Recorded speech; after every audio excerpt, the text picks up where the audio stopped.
Bonjour, je vous présente Pierre Deschamps, avocat éthicien. Pierre, pouvez-vous nous parler de votre implication avec l'Association québécoise de soins palliatifs? Pendant plusieurs années, j'ai eu le bonheur d'être un conférencier invité au congrès de l'Association québécoise de soins palliatifs. Je dois dire que ce fut pour moi une expérience assez exceptionnelle à plusieurs niveaux. D'abord, je trouve que le congrès, c'est un lieu de formation pour tous les intervenants en soins palliatifs.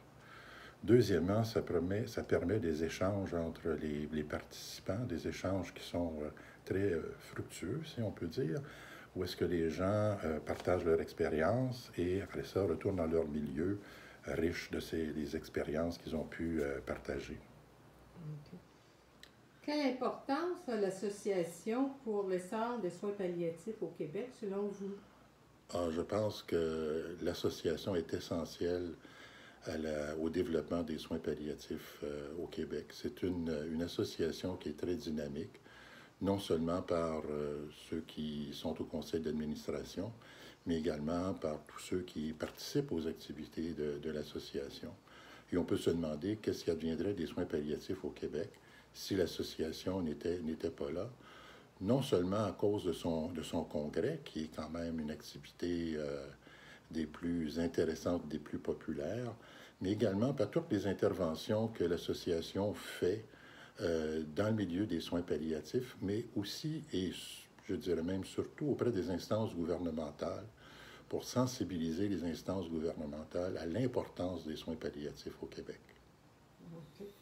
Comment voyez-vous l'avenir de l'association dans le contexte de sa mission en l'absence de congrès qui était sa marque de commerce jusqu'à récemment? Je dois dire que je suis très inquiet. Ce que je comprends, c'est que c'est la survie même de l'association qui est en cause.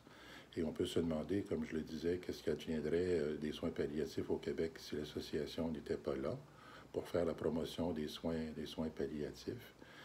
La pandémie a donné un coup dur à l'association, mais il faut, comme on dit, se retrousser les manches.